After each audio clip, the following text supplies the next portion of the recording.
Hello, how you doing? Yeah, good, thanks. Yourself? Very good, very good. Are you happy That's for me good. to use your Christian name? Yes, yeah, that's fine. Not a problem at all. Awesome, no worries. Thank you for reaching out to let me know about your information, Shell. I really appreciate that. That's okay, not a problem. Now, you've got a fair bit of detail there. I haven't had a good read Yeah, of the stuff from Afra yet. I will get to that. yeah, But that just gives you a bit more weight to your story, I guess. So yes, yeah. I want to Well, hear what? about both of your sightings, but let's start with the Yeah, first one back in 1980. How old were you at the time? okay. I was 15 Yep. and we'd just been to Mum's cousin's place to pick up a car for my dad because they'd split up and everything. And that's how I know pretty much exactly when it was. Okay. And it would have been end of January, early February. It was a very hot night.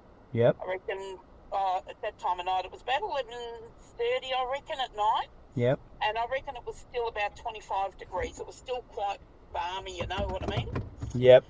And in Devon Meadows, it was like we had a bad intersection at Browns Road where there'd been a few bad accidents over the years. So anyone that knew the area always slowed down for it. Right. And Mum had already started to slow right down.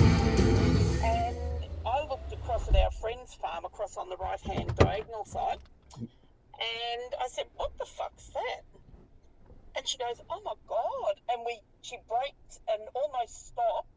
And we watched it run along the corner of their fence line and across, and it was looking at us. And we were virtually stopped. Yep. And I'm going, "What the fuck is it?" And Mum's going, "I don't know." She wanted to stop and get out. I'm saying, "No, just go."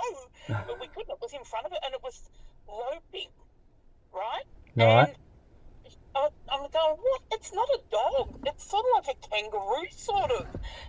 Because it was hard to describe because it loped. It didn't bounce Yep. and it didn't, you know how a dog runs and it sort of gallops and it really moves. It didn't do that. It almost stayed vertical as it just loped slowly across the road in front of us. And as it looked right at us, it opened its mouth and it had the blackest lips that I've ever seen on it. And I said, "That's not a dog, Mum." And she's going, "It's not. I don't know what it is." We were quite scared of what it was. And it was big. And it come across sort of the front of the car. It was only 3 meters in front of us. Yep. And by this time, because it come across the corner sort of thing. And it had round sort of ears. It had a funny tail. And I said, "Look at the shape of its ass." That's what I noticed the most because it was very thick. And then it went to this long, thick tail that stayed in line with its body as it loped.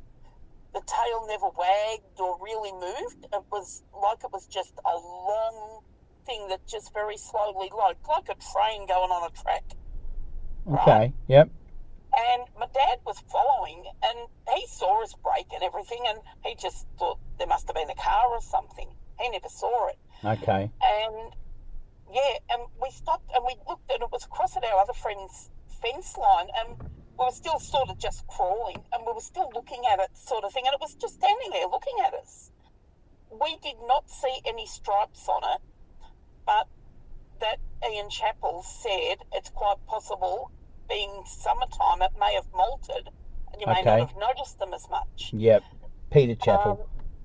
Yeah, and like my dad tried to say, "Oh, you saw a mangy fox, you friggin' idiots." Yep. And I said, it wasn't a fox. They look different. They've got more of a pointy ear and they're ugly. We see them all the time. Yep. A different colour. It was a very dirty, it was darker than a Labrador colour, but it was a dirt colour, if that makes any sense. It was a funny sort of colour. Yeah. It was the strangest thing. And its front legs, to me, looked out of proportion to its back legs. Because the back legs looked almost kangaroo shaped, if that makes sense. Yeah, it does. It was the funniest looking thing we've ever seen. But it didn't look mean. It had, what Mum kept saying, it's got kind eyes. Because she wanted to get out and see if it was someone's pet. Yeah. And I'm saying, "You're not getting out of the freaking car." You know? So when it opened its mouth and showed you all its choppers, Yep. was it a normal sort of gape to its mouth, or did it open it really wide? It it sort of opened up, not as if it was trying to eat something. It just opened its mouth like I'm huffing and puffing. I'm opening my mouth. You know what I mean? Almost to breathe. Yep. So it was open a fair distance. You could see its teeth, and Yep. it had big teeth, but it wasn't open as if a savage open, if that makes sense. Yeah, I know what you mean. Yep. And its lips were so dark. Because Mum said, I don't think dogs' lips are that dark. Unless it's a dark coloured dog, you know? Yeah, they normally have a bit of pink and stuff amongst it, don't they? Yeah, that's it. And we were just in awe of this thing, but I was scared too, you know, because I've never seen anything. And it was so big. Yep. It would have been easy from nose to tail, as wide as the XC Falcon, if not wider. Wow. You know, or longer. Really big. Because its tail was dead in line with its back. Yep. Pretty much. And yeah, because Mum's saying, I've never seen a dog that big. And I said, it's not a dog, it's got round ears, it's more like cat. But it had more of a snout than a cat. It was just. So when we got home, we were home in 5 minutes because we only lived a mile from there. And I drew it. And the old man's going, yep, it's a fox. And I said, it wasn't an effing fox, you know, because my dad always doubted everything. Yeah. And we couldn't believe he didn't see it. Because, but then he was a little bit of distance back from us. He was still on the hill coming over when this happened. Yep. But the people that lived in the house where it went to, their chickens used to just disappear. And there was never any feathers. Yep. The dogs used to go ballistic occasionally. Yep. But, yeah, she said, usually if a fox comes in, they'll destroy the whole bloody lot, you know, they'll just kill them all. Yeah. But there was none of that. There'd be just a couple of chickens missing. And they could never work out what was taking them. And the sheep farm used to have a lot of attacks on the sheep. Okay. And, yeah, and... Do you know much about the attacks? You just knew they were killed and... All I know is they were killed, and they used to come with the, what do you call him? Not the sheriff. He was a bloke, ranger. Okay. They used to come around with the ranger and check everybody's dogs to see if there was wool in their teeth. Okay. And if they did, they shot them. And, yeah, and occasionally they just never found anyone's dogs that had wool in their teeth. Yeah, and other people, they used to live, you turned right into Browns Road where this thing come from. Yep. And they were about another, probably a mile up the road. What was the area again? Devon Meadows. Devon Meadows. Victoria. Okay, no worries. On the edge of Cranbourne. Yep, I know where Cranbourne is. Okay, yep. Well, they lived in Smith's Lane, but it was an extension of it. So it almost backed on to Stevenson's Road, where the tip and everything is. And they used to hear a very strange animal. They couldn't even describe the sound of it, but occasionally they said it would go from this funny noise into like a scream. And a few times they thought it was attacking a person because it screamed. Yep. And Ian Chappell said that Peter. sounds like one when they kill something. It's Peter Chappell. Ian Chappell played cricket for Peter Australia. Chappell, sorry. Yeah, sorry. All good, all good. Yeah. They are known to make a bizarre noise that sounds like a woman screaming. Yes, yeah, well that's what they used to describe, and they rang the police a couple of times about it. Yeah, okay. And yeah, and then it was Peter Chappell, I've got his name right this time, that actually said that he reckoned that that's what they were hearing. And the tip was just across at the back, and there were 3 sightings there. Right. So, yeah, so we had no doubt of what we saw, because to me, we had the best vision I reckon anyone would have ever had of it. Now, it was at night, so it was under headlights, yeah?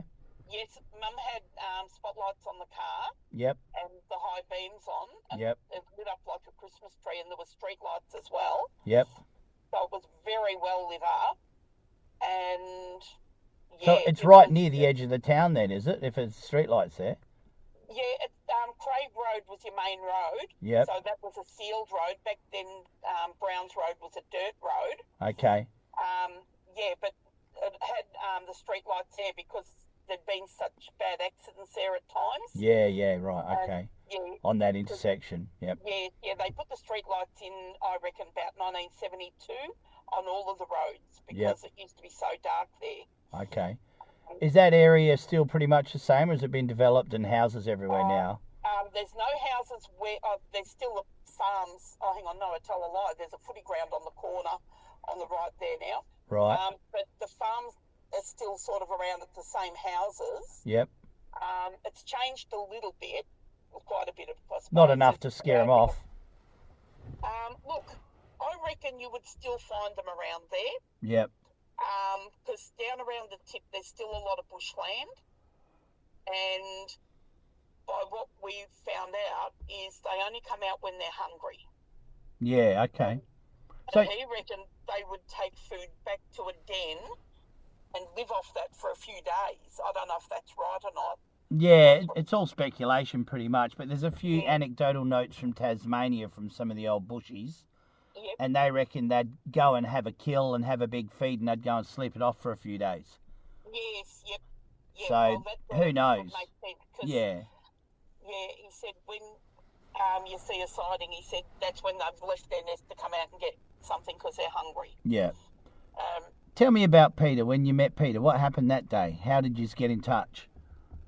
Mum found him. I don't know if it was in the Sun or the local paper when the sightings were at the tip, but he did the article and had a number there, or might have even been his address.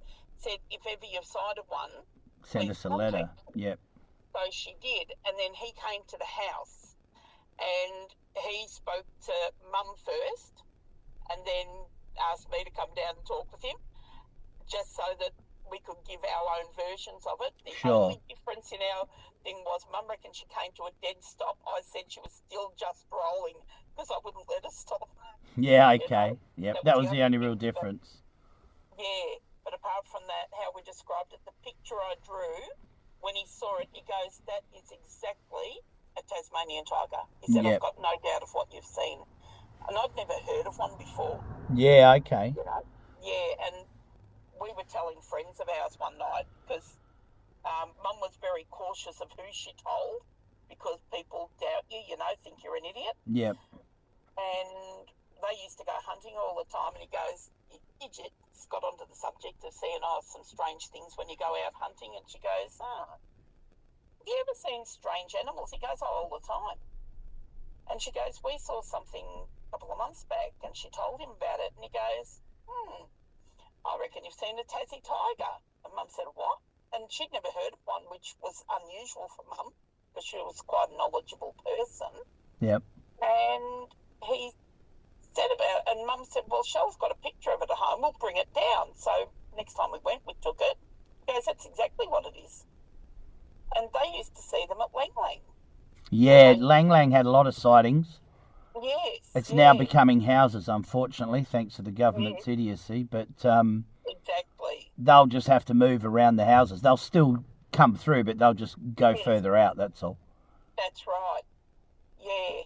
But so your second sighting, that was in 2014. Tell me about that. Yeah. Okay. We were coming home. It was about 1:30 in the morning, and we were on the beach road down at Black Rock. And as we were coming up to this bend, and of course it's only 60 k's an hour, I went, fuck, that's a Tassie tiger on the road. Because I'd seen one before, I knew what it looked like, Yeah. And Mum was asleep, and she sort of went, and by that time it ran. So I did a U-turn at Central Avenue, and we stopped, and Adam and I got out with a torch. We couldn't see it anywhere, but there's a very steep embankment there. Okay. And I said to him, we should go and get a bloody chicken carcass and a camera and sit there and see if we can entice it out, Yep. Because I've always wanted to be able to prove that they are there. That was at night time as well, obviously. Yep, 1:30 in the morning. It was a very dark spot. There was a street light at Central Avenue, but it was just before the road where I saw him. Yep. And he turned and darted back into the embankment. Okay. And we couldn't find it anywhere, but for weeks after that, we were going nearly every night for a drive to see if we could see it again. Yeah, But, okay. it was just, we never got to see it again. But to me, that embankment would have probably holes in it where it could easily hide. People wouldn't even know it was there. Okay. That was going down an embankment or up an embankment? Well, down an embankment because Yep. the beach is down below. Okay, yep. And it's not very easy to get to that part of the beach where it was. Plenty of coastal scrub there in that area still? Yes, yeah, there is, yep. Excellent. Yeah, so, yeah, and I mean, I had that on camera. You got that one on your dash cam? But I haven't got it anymore. I've friggin' lost it because it was on my computer. Yeah. And my computer shit itself and everything that was on it went. Oh, God. I was so pissed off, but I actually sent it to somebody. I couldn't tell you who they were, but they were supposedly investigators. And I emailed it all to them and everything, but they never ever got back to me. Do you still have access to the same email from a different computer? No, that was a Big Pond email address, which I don't have anymore either. Okay. But I even found the little, card recently and checked that, but it's had more modern stuff on it. Yeah, because dash cams tape over. They record over themselves, yeah. That's the problem with dash cams. Was the footage on the dash cam very clear, or it was a bit ambiguous anyway? No, well, it was actually very clear. You could definitely make the shape of it out and everything. Yeah. That's why I had no doubt. And when I showed Mum the next day, she goes, "Oh, you're right." She said, "I'm spewing. I was bloody sleeping." And yeah, because Adam couldn't see it because he was behind me. Yeah. We were in a VE Commodore, so like he sat quite low in the back. Yeah, but we had a black view camera and it did very good vision. Yeah, right. Yeah, but it did show up very well. You would have definitely known it was a Tassie tiger if you saw it because you could see the shape of the tail. Because their tail's very different to a dog's tail. And it wasn't hairy like a dog tail. It was sort of round on the end. Okay. And yeah, that's what we noticed with that one we saw. And that's why I said it's more like a kangaroo than a dog. But it was a different tail to a kangaroo too, if that makes sense. Yeah. But yeah, a lot of people describe their hindquarters as more kangaroo-like than dog. Yeah, and the shape of it. Their forequarters are proportionately shorter than their rear quarters. So, and that's because they, I suppose, convergent evolution has given them this job to fill the void of a dog because there was no dogs in Australia at one point. And they were a hopping marsupial, and they still can hop. Yep. They do hop still, even though they run on all fours. Yep. So a bit of footage where one's hopping and then goes on all fours and running would be the ultimate proof, I think.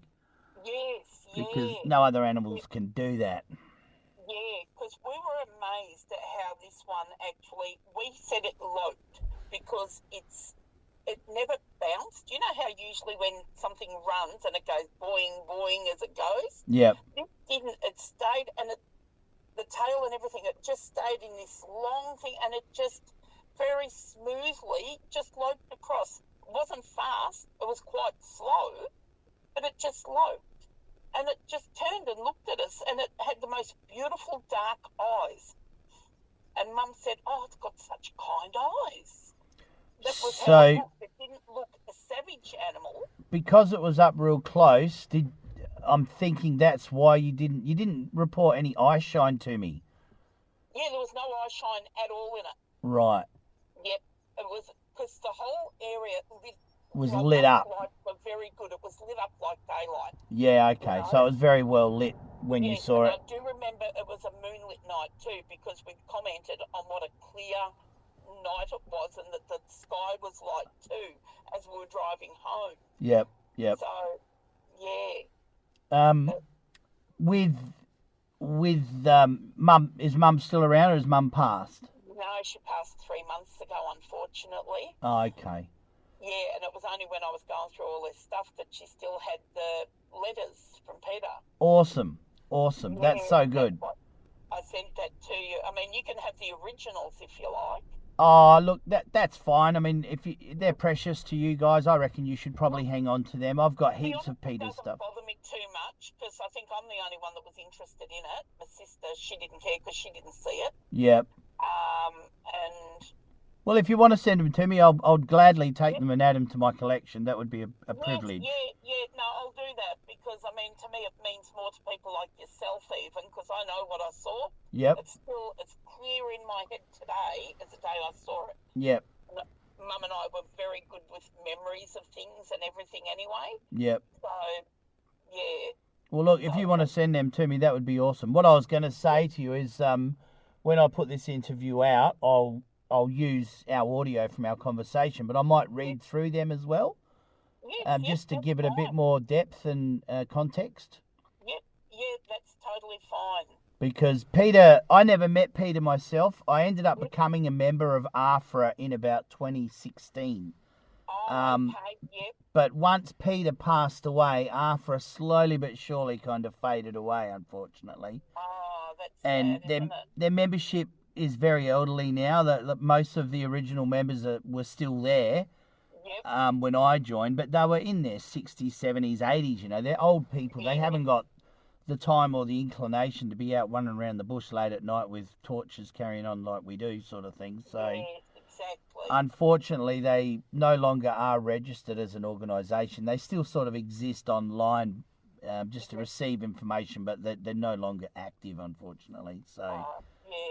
But Mum, she just turned 89 herself, you know. Yeah. The biggest dream, you know, we even used to, like, for years when I got my licence, we would always drive around at night in hopes that we would see one. Because we heard of someone seeing one down at Tyab. Okay. And that was not all that many years ago. So we'd go driving down there at night just in hopes that we might see something. Yeah. You know, and we never did, only that one on the beach road, which I was sort of surprised to see it where we saw it, but then I'd also heard of people seeing them at Mount Martha. So it didn't surprise me in a way, if that makes sense. They are very much a coastal inhabiting animal. Oh, okay, I didn't know that. They seem, I'm surprised, but in Tassie it seems that they stay inland during summer, and in winter they go out to the coast because it's actually warmer than the inland. Okay. So we do find quite a few prints on beaches from time to time. Yeah. And I do quite close to my home, actually. I've heard them from my front veranda yipping as they're running around in the bush, but haven't been lucky enough to get a nice clear shot of them myself yet. I've got a few ambiguous ones, unfortunately, but nothing that's absolute. People that make the comments, oh, why isn't there video footage, or no one's ever got it on camera? Who friggin' hell's got a camera with them? And is that, I mean, if we had one that night, we would have got awesome photos. Yeah. I've got no doubt, because it was so right there in front of us. And quite calm and happy to stand there and stare at you. That's it, exactly. And I mean, it was as inquisitive of us as we were of it. Yep.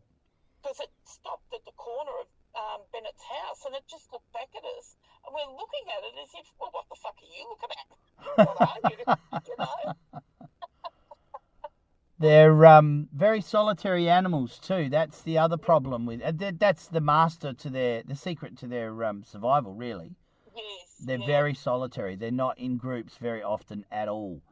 Yes. I don't get many sightings of 2 or 3 thylacines together. They're very rare. You get lots of information about a solitary animal, but there's not many where people see a family of them together. It just doesn't happen. Right. So.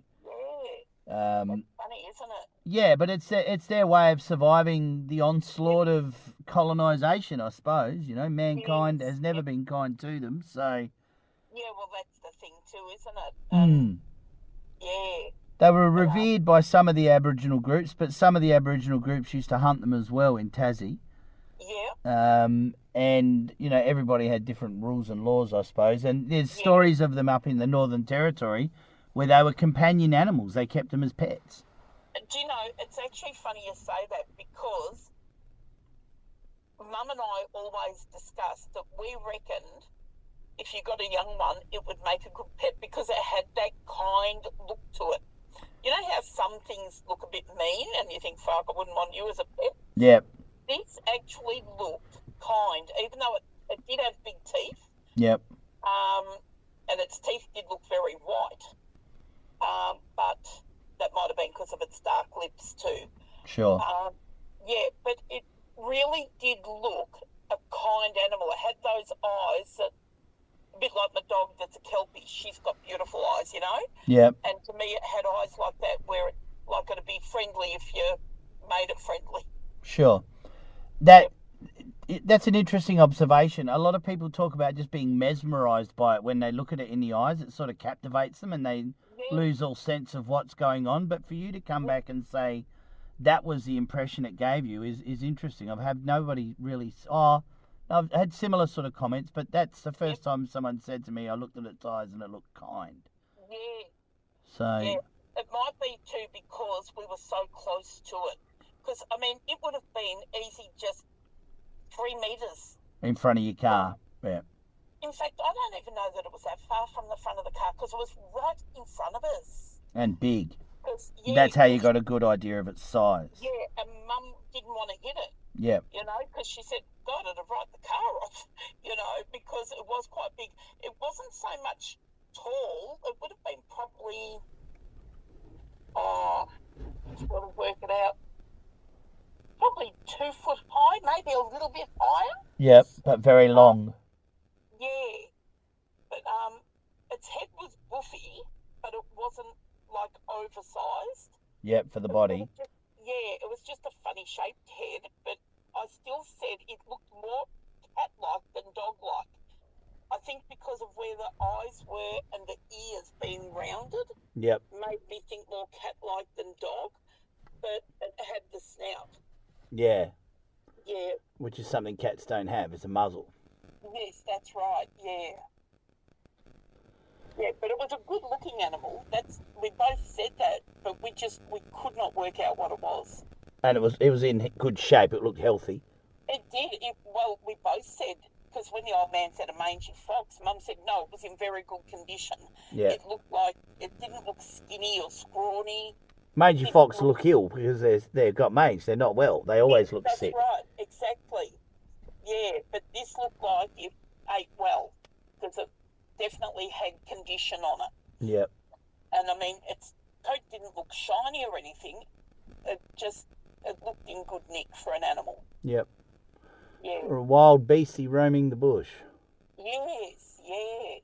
But I swear you would still find them around this area if you had the patience to sit and look, because we've still got a lot of very thick bush areas around here. Yep.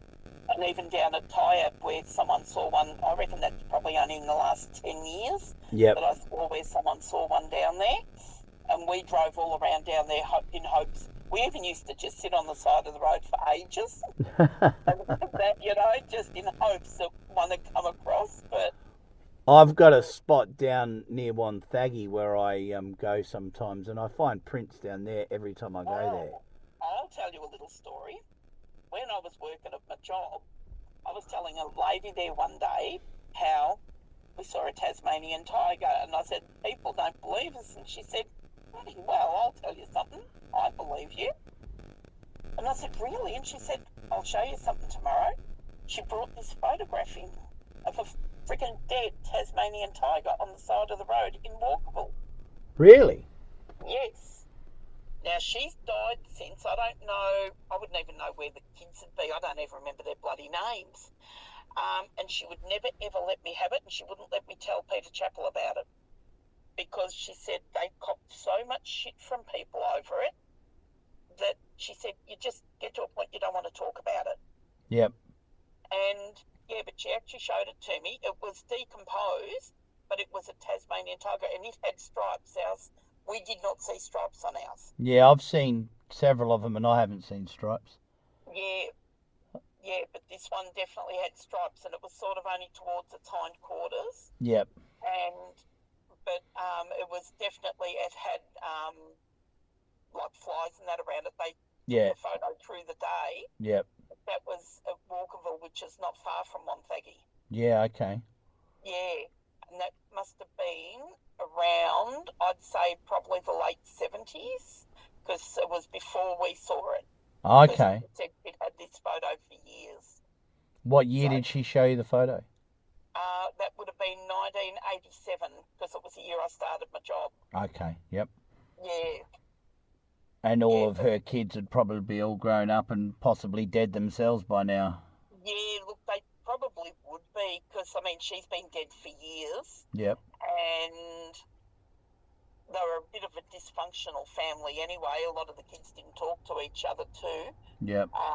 So when going yeah. through mum's stuff, they probably ditched it with all the other I shit reckon they they ditched. probably would have. Yeah. Yeah. Not even knowing what significance it held. Yes, yeah. Yeah.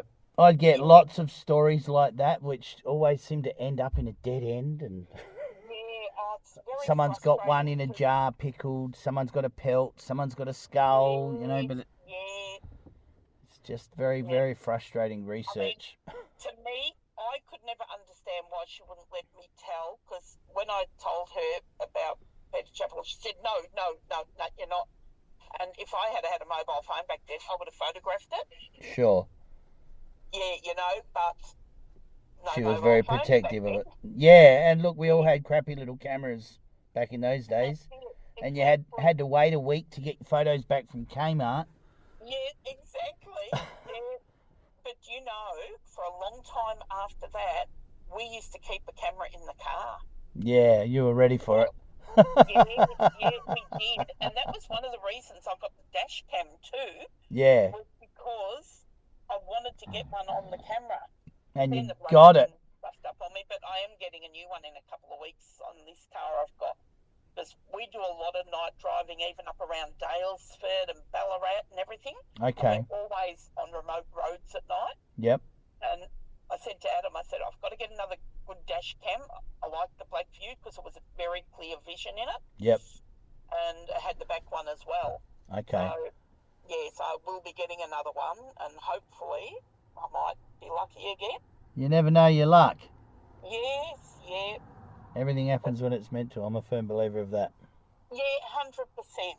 And I mean, I think the only reason we don't know they're really around is because they're not out through the day and they only come out at night when it's quiet. Yeah, no, well, they are out during the day. I reckon they? about a quarter of all sightings are in daytime. Really? Mm. Actually, come to think of it, the ones at the tip, I think they were through the day looking back at it. Yep. Now, these things aren't known to be scavengers, and, you know, the experts will tell you they don't scavenge, but witnesses have told me otherwise because I get a lot of reports of roadkills where they're eating a roadkill. Yep. And we find roadkills that suddenly have their head missing and their lungs missing as well, you know, or their throats ripped out. It's funny you say that because I can remember people that even had calves and that the heads had been eaten and they used to blame the foxes. Yeah, that ain't no fox. Yeah, and Mum used to say that's not typical fox activity. No, it's not. Your mum was and right. Even with the sheep, when the sheep were giving birth, they'd eat the mother's head While she was in labour. while she was giving birth. Yeah. She's vulnerable and can't move, yeah. Yes, yeah. Yeah, that's pretty full on. I wonder if it was around there for years, and it used to do that in sheep, like breeding season. Mm. They're blood feeders, so they do like a good drink of blood, and they often go in through the neck cavity or under the ribs to get those lungs and heart. Okay. So, yeah, they're very specific feeders. That's what makes me so adamant that it's not foxes and dingoes doing all this stuff on the mainland, because they target certain parts of the animal and they leave the rest. They don't eat the rest. They just leave it for the other scavengers. There's not too many animals that are that fussy out there. Not in Australia. Yep. So, very interesting. Yeah, it is. And, I mean, and for it to be where we saw it so close to the tip where they had the other sightings as well, and that was just across paddock. They didn't have to really go too close to a house to get across there or anything. Yep. So, I mean, a bit different now. There are some houses around that area, but you've still got your bush in there too. Yeah. And you've also got the botanical gardens there too. So it wouldn't even surprise me if they hide in there. Yeah, well, there's actually a a few, not a huge amount, but there's a few very inner suburban Melbourne sightings where they've come along creek lines and stuff on the burbs of Melbourne. And the same thing in Adelaide. I've got a handful of sightings from Adelaide as well, which are, like right in the burbs. Yeah. But they've come along the River Torrens into the city and sort of get in and out that way without sort of being seen by too many people, Yes, yeah. So never say never. Yeah, well, that's it exactly. Yeah. Awesome. All right. Well, thank you very much for your time and your info, Shell. I really appreciate it. I'll get this edited off. I'll give you my address. I'll just hit pause on the